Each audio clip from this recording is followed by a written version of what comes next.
আমার বিয়ে হলো সেদিন। বলো কি গো, তোমার আবার বিয়ে হলো কবে? কি করে বিয়ে হলো শুনি? আমার বাবার টাকা ছিল না, আমার মা চিন্তা করছিল। হ্যাঁ ঠিকই আছে তো, বাপের টাকা না থাকলে মা তো চিন্তা করবেই, এটা তো স্বাভাবিক। তাহলে তোমার বিয়ের টাকাটা জোগাড় করলে কোথা থেকে? আমাকে 25,000 টাকা দিয়েছে। তোমার বিয়ের জন্য 25,000 টাকা দিল? কিন্তু টাকাটা কে দিল? বিজেপি সরকার? তৃণমূল সরকার।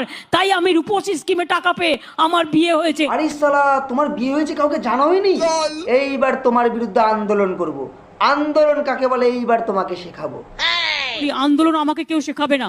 আন্দোলন তোমাকে শেখাবো না। তুমি কোন লগ্নে জন্মগ্রহণ করেছো? আমি আন্দোলন লগ্নে জন্মগ্রহণ করেছি। তুমি যেই লগ্নেই জন্মগ্রহণ করো না কেন, তোমার শিক্ষা আমি দিয়েই ছাড়বো। তুই কোন হ্যায়? আমাকে চেনো না? আমি দা বং কেজি গাই। তোর তো গলায় দড়ি দিয়ে মরা উচিত। তুমি ছেলে না মেয়ে সেটাই এখনো পর্যন্ত জানতে পারলাম না। তোমার ডিএনএ টেস্ট করতে আমি আসছি, দাঁড়াও। এসো ডিএনএ টেস্ট করতে, ভালো করে দিয়ে দেবো।